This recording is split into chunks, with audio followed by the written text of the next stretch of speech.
आज हम लोग जो देखने वाले हैं वो ये है कि मुगल शासक और मुगल शासकों के समकालीन जो सिख गुरु रहे हैं, कौन किसके समकालीन रहा है। ये वाला सेगमेंट इम्पोर्टेंट है यूपीएससी या यूपी पीसीएस के किसी भी एग्जाम में, जब प्रश्नों को लिस्ट वाइज वो पूछता है। और इसमें क्या है, इसमें हमको ये देखना है कि कौन गुरु किसके समकालीन है। लिस्ट वाइज में कैसे पूछेगा, एक तरफ आपको दे देगा मुगल शासक का क्रम, दूसरी तरफ दे देगा आपको सिख गुरु क्रम, और मिलान करने के लिए बोलेगा कि आप जो है मिलान करिए कौन किसके समकालीन है। दूसरी चीज इस वाले में क्लास में हम लोगों ने एक चीज और कराई है, वो ये है कि जो जितने भी 10 गुरु हुए हैं उनकी सबसे विशेष बात क्या है, सबसे महत्वपूर्ण बात क्या है। और जीएस के जो भी 2-3 हजार फैक्ट्स हैं जिससे क्वेश्चन 20-25 हमेशा आते हैं, उनमें से ये एक क्लास है। अब स्टार्ट करते हैं बाबर से। बाबर का समकालीन नानक रहा है।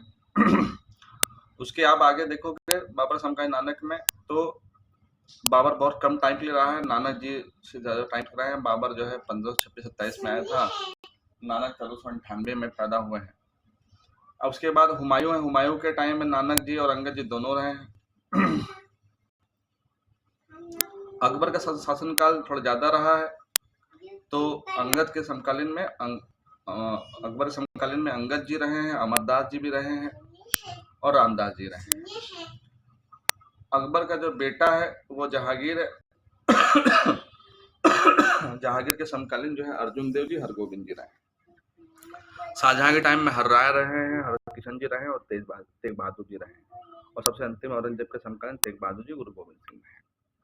तो ये तो हो गए समकालीन, माने कौन मुगल शासक के समकालीन कौन से सिख गुरु रहे। सिख गुरुओं की संख्या 10 है, मुगल शासक जो है ये की संख्या 6 है। अब बारी बारी से हम लोग जितने भी गुरु हुए हैं उनको थोड़ा थोड़ा समझ लेते हैं। जो पहले गुरु हैं सिख धर्म के, उनका नाम है गुरु नानक जी।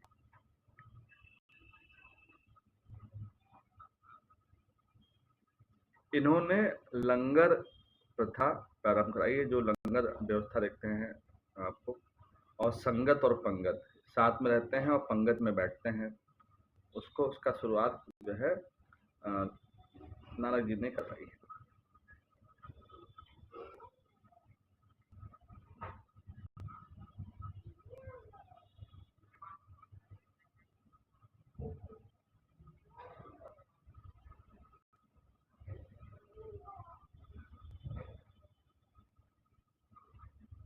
दूसरा आप देखिए अंगद जी, गुरु अंगद।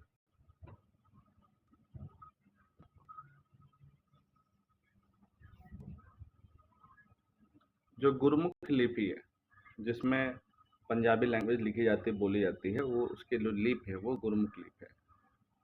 इसकी स्थापना या इसको बनाया जो है अंगद जी ने है। ये सबसे महत्वपूर्ण बात इनके बारे में। अब इनके बाद जो गुरु हैं उनका नाम है गुरु अमरदास।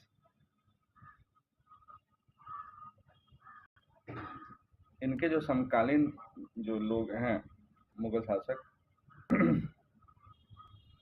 वो आपको अकबर मिलेगा। और इन्होंने लवन विवाह पद्धति, जो सिख धर्म में विवाह पद्धति प्रचलित है, उसका नाम है लवन।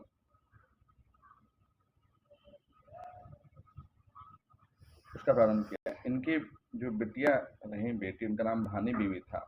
ये भी एक आध्यात्मिक गुरु थी।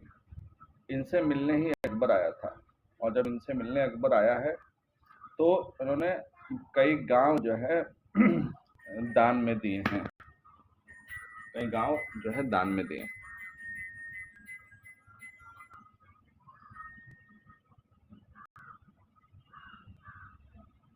साथ में इन्होंने गद्दी प्रथा प्रारंभ करवाई है, और जो गद्दी प्रथा है, ठीक, वो उसमें वो 22 गद्दी की स्थापना की, और उस 22 गद्दी के स्थान पर 22 महंत इन्होंने बनाए।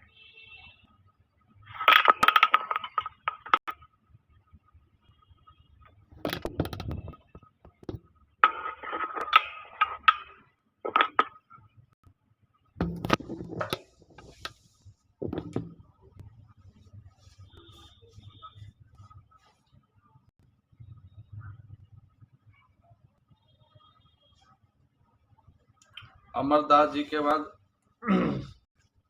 जो अगले गुरु हैं उनका नाम है गुरु रामदास जी। और जो गुरु रामदास जी हैं वो भान बीबी के पति भी हैं। और यहाँ से बहुत विकास आपको देखने को मिलेगा आध्यात्मिक स्तर पे सिख धर्म में। भान अकबर मिलने आएगा पुनः जो है भान बीवी से, और फिर जब मिलने आएगा तो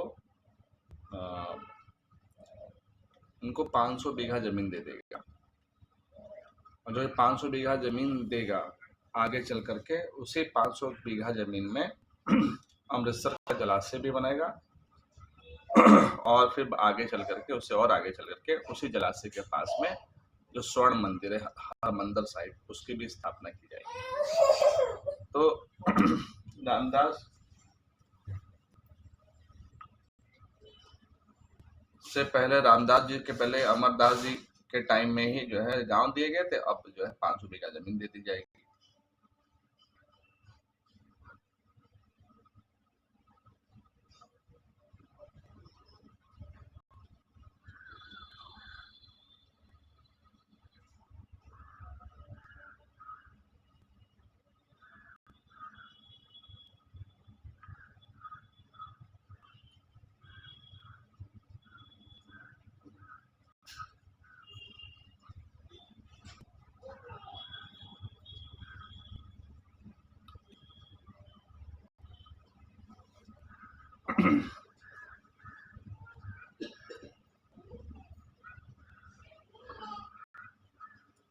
एक जो सबसे महत्वपूर्ण बात है वो ये है कि रामदास जी ने ही जो है गुरुपद को पैतृक कर दिया। यानी कि अब जैसे नानक जी और अंगद जी हैं तो अंगद जी उनके बाद पुत्र नहीं है, लेकिन अब रामदास जी के बाद जो है ये पद पैतृक हो जाएगा 10वें गुरु तक, क्योंकि 10वें गुरु में जो है वो समाप्त कर देंगे आदि ग्रंथ लिखने के बाद। अब हमने वो पहले बताया कि अमृतसर जलाशय की स्थापना होगी और अमृतसर शहर की स्थापना जो है रामदास जी कर देंगे।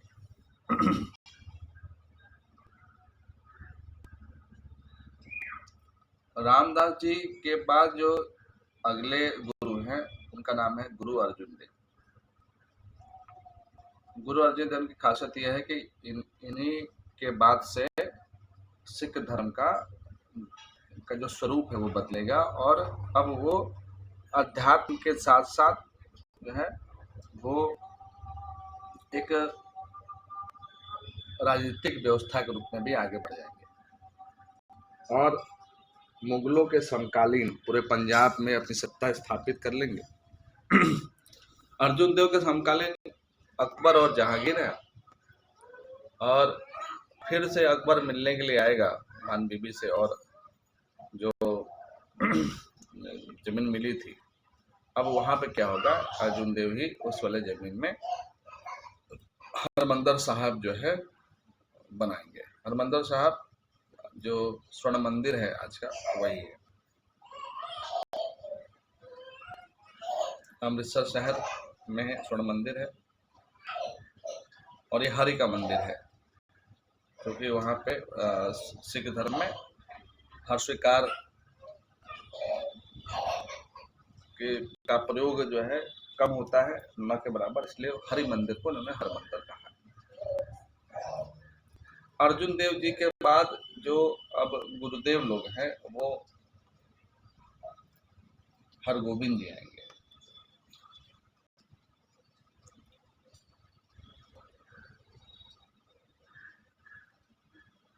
एक बात अर्जुन देव के बारे में ये भी है कि आदि ग्रंथ जो है, जो उनका गुरु ग्रंथ है, जो अब गुरु ग्रंथ साहिब हो गया, आदि ग्रंथ की स्थापना भी अर्जुन देव जी ने ही करवाई है। और इसमें समकालीन जो धर्म गुरु हैं उनकी शिक्षाएं संकलित की गई हैं। उसमें सबसे पहले नानक जी की शिक्षाएं संकलित हैं, कबीर जी की शिक्षाएं संकलित हैं, साथ में गुरु महाराष्ट्र के महान जो है आध्यात्मिक गुरु हैं नामदेव जी, उनकी शिक्षाएं संकलित हैं। और फिर आप जो है रैदास जी की शिक्षाएं भी इसमें संकलित की गई हैं।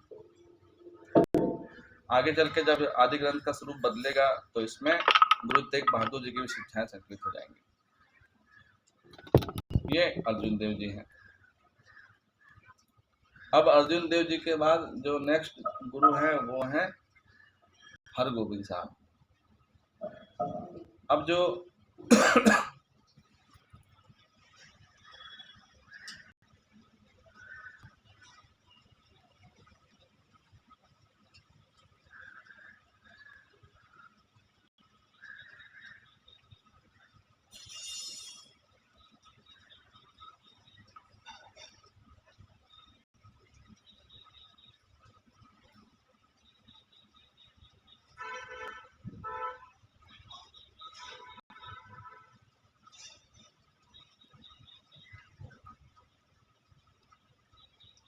अब हरगोविंद साहब के बाद देखिए जहांगीर इनके समकालीन है, साथ में इनका बेटा शाहजहां भी समकालीन है। हरगोविंद जी को हरगोविंद भी बोलते हैं। इनके सबसे खासियत यह है कि इन्होंने सिख धर्म को सैन्य संगठन रूप प्रदान कर दिया।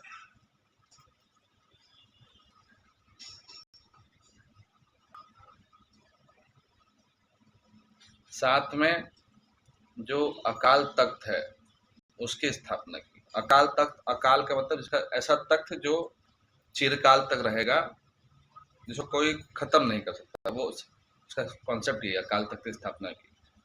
और ये एकमात्र ऐसे गुरु हैं जो 2 तलवार एक साथ धारण करते हैं। भाई सैन्य संगठन रूप बनाया है तो आध्यात्मिक लीडर हो चाहे कोई पॉलिटिकल लीडर हो, उसको स्वयं उदाहरण प्रस्तुत करना होता है, तो उन्होंने इस उदाहरण प्रस्तुत किया। हरगोविंद जी के बाद जो अगले गुरु हैं वो हर राय जी हैं।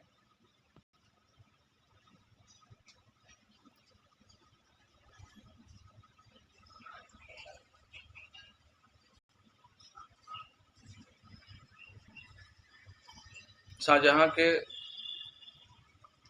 समकालीन हैं ये, साथ में औरंगजेब भी के समय में भी ये रहे हैं।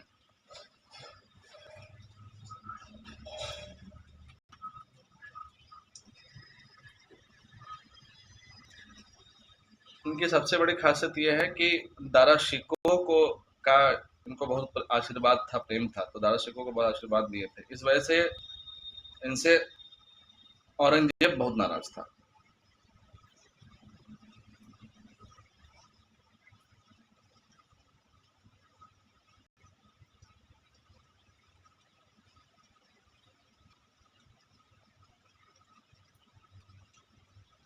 अब अगले जो गुरु हैं उनका नाम है हरे कृष्ण जी।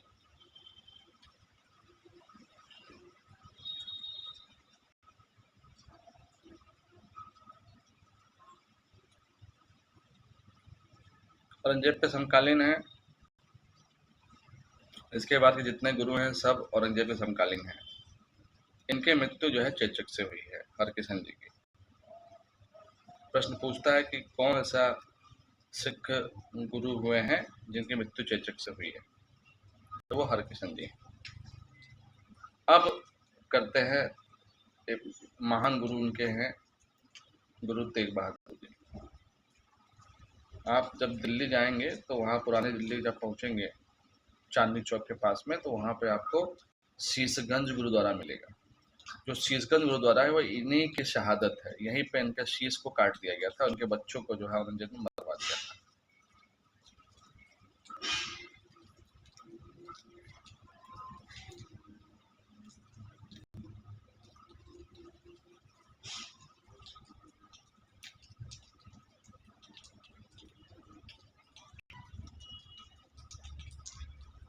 एक और खास बात होती है सिख धर्म में, वो ये कि जितने भी इनके गुरुद्वारे हैं वो किसी भी धर्म को आने से मना नहीं करते। आप किसी भी धर्म को हैं, अगर आपको कोई परेशानी है, आपको स्थान वगैरह नहीं मिला है, आपको कहीं रुकना है रात में, तो गुरुद्वारा गजब की व्यवस्था देता है बिना कोई भेदभाव किए हुए।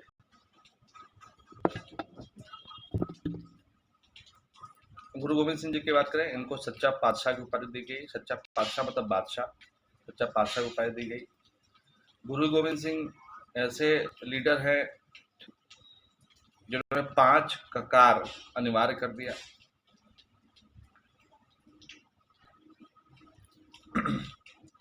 कच्छा अनिवार्य किया, केस अनिवार्य किया,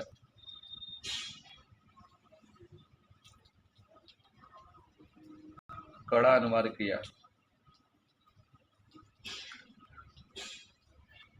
आपने देखा होगा जितने सिख लोग, सरदार लोग हाथ में कड़ा पहनते हैं, वो इसी वजह से पहनते हैं। गुरु गोविंद सिंह जी ने कड़ा जो है अनिवार्य किया हुआ है। साथ में देखिए लंबे केश रखते हैं, कच्छा पहनते हैं, कृपाण लिए रहते हैं।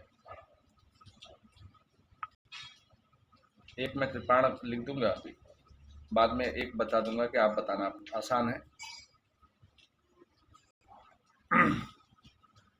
गुरु गोविंद सिंह साहब के बारे में एक चीज और भी है कि इनका जन्म स्थान पटना में हुआ है, तो उसको आप आज के टाइम में पटना साहिब बोलते हैं। और इनकी जो कार्यस्थली है वो पावता एक जगह है, वो कार्यस्थली रही है पावता। मृत्यु जो इनकी हुई है वो महाराष्ट्र में हुई है। और इन्होंने पाहुल प्रणाली शुरू की थी।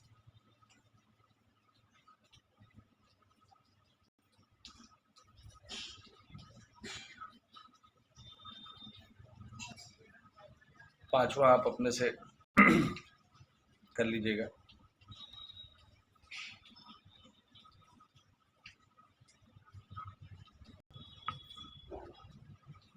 नांदेड़ में इनका मृत्यु हुई। नांदेड़ महाराष्ट्र में पड़ता है।